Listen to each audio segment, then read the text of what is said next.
Hello, friend. I have a story to tell you today. It's the story of my daughter's life. She died of lung cancer at the age of 39, and I have written a book which I think is helpful to us today in the very difficult circumstances in which we live. It brings hope and encouragement and a sense that all is well. I hope you enjoy it.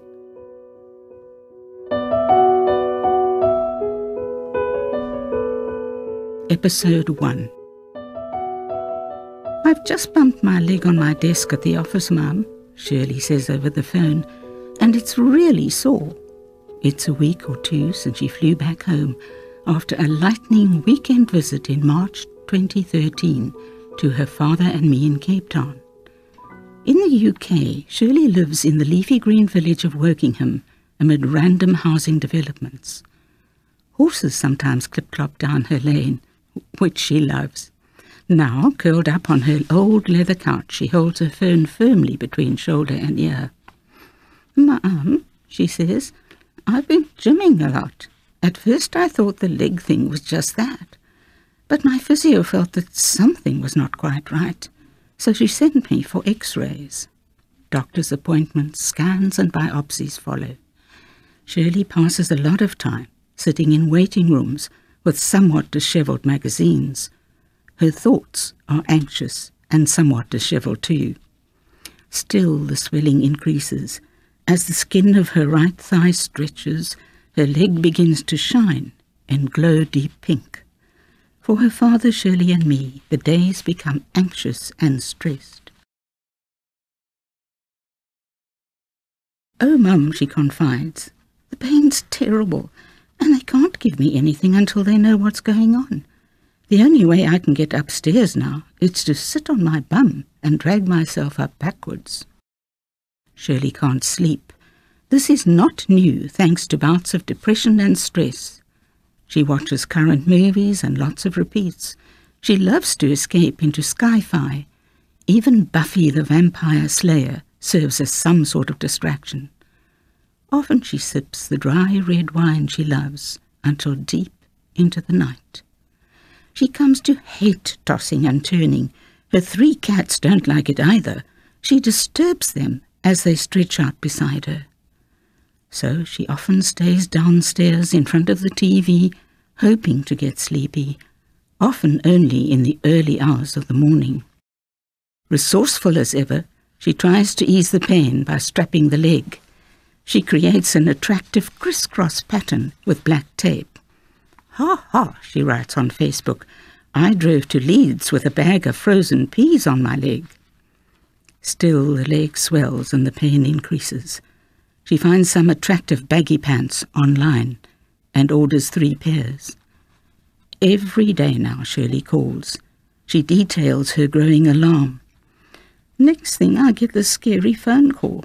'Please come down to the hospital to discuss your results,' they tell me. What do you think it can mean, Mum?" Shirley Googles. "At least it's not the big C," she quips on Facebook. Then, one day, she phones.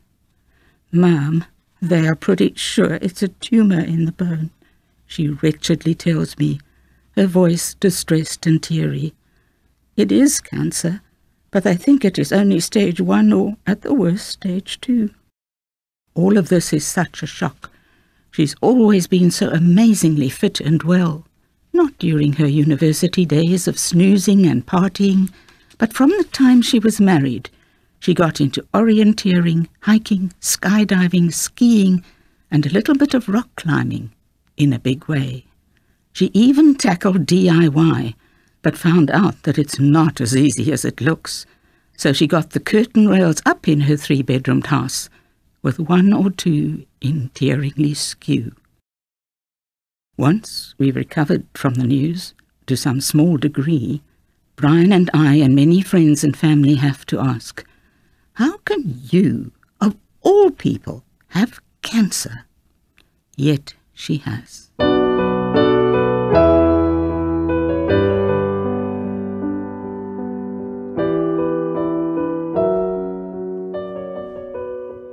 Brian is ordained as a curate in 1970. As a pastor's wife, I want to support my husband in every way I can. And I have a strong desire to serve God with all I've got.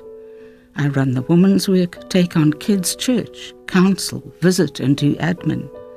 I'm expected to become fully involved, and as usual, I go over the top.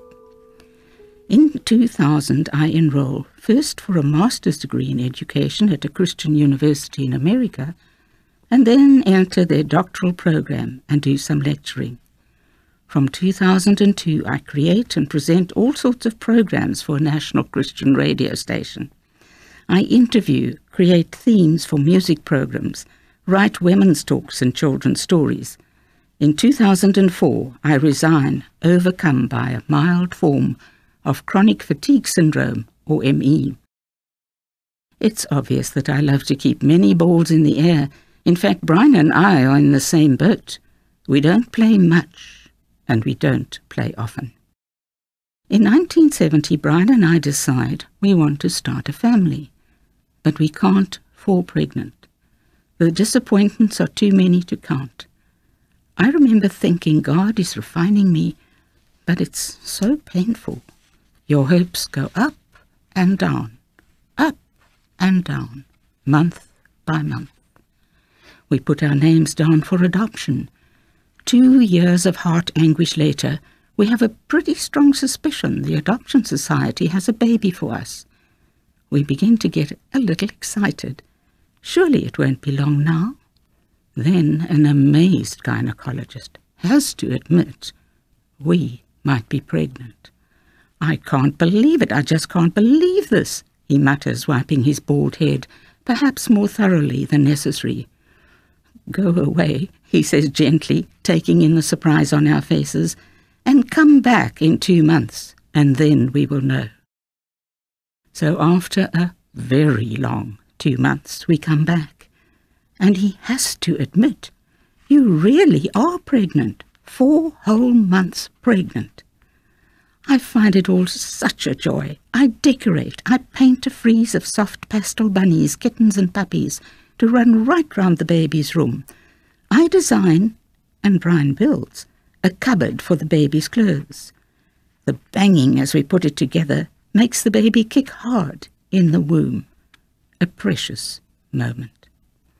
Shirley is born in 1975, and I remember thinking many times that to be a mother is the most wonderful thing in the world. For me, there's another side to Shirley's arrival. Here's my chance to love unconditionally. I know this precious baby will wallow in all I have in my heart for her. In fact, Brian tells me later, he was jealous at times because I gave her so much love.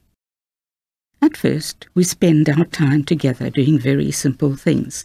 It includes tickles and cuddles. I think I can still hear her baby chuckle. I love to watch her sleep. I don't like the idea of putting her down with a bottle, so I make sure I always hold her for every feed. As a little child, Shirley is a delight. She loves to chatter, learns very quickly, and likes to do things for herself. She never runs short of ideas to the point of sucking 3 dummies at once, always with a mischievous twinkle in her large green-brown eyes. At bedtime, I read Winnie the Pooh and start to make up stories for her. Every night now she begs me for one of mine too. Please, Mum. There's a favourite about cupcakes with icing on the top and a cherry in the middle. During Shirley's teen years, I run a youth group in our home on Friday nights and teen church on Sunday mornings. We sell boerewors rolls every Saturday until we have enough money for the group to fly from Pretoria to Cape Town for 4 days holiday with no sleep. I do it for my teens, but I do it all for another reason too. I do it for Shirley. I see it as compensating, in some way, for the siblings she doesn't have. Shirley is born with only 2, not 3 blood vessels in her umbilical cord.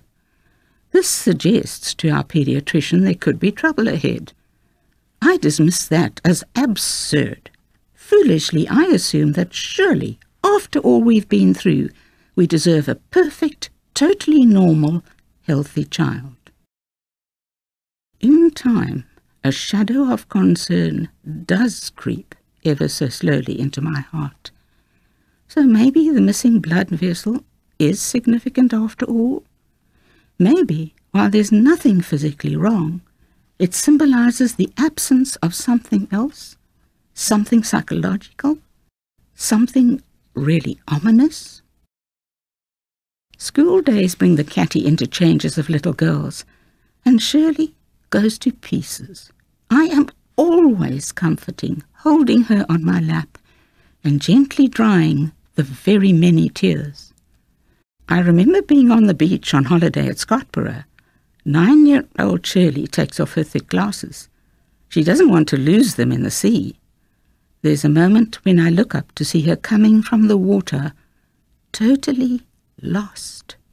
I see my child is so lost and alone. I run to fetch her, aching for her and how she must feel. I see beyond just the beach. I see, perhaps even now, that hers is to struggle with life amid intense isolation and loneliness. Deep insecurity, poor self-image, and a battle to find satisfying friendships all whisper the trouble she's in. Tears drench each new challenge. Unconsciously, I work harder and harder to help her. I can't ignore the hints that there's trouble ahead, faint though they are at first.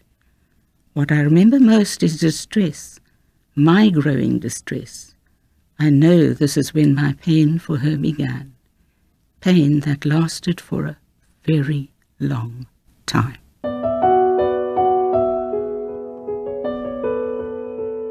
I've been reading from my book, Mum, Please Help Me Die, the story of my daughter Shirley's battle with cancer. If you'd like to get a copy of the book, please contact me. You can do that at the following email address, thai@mumpleasehelpmedie.co.za. I hope you'll be with me again next week. Goodbye.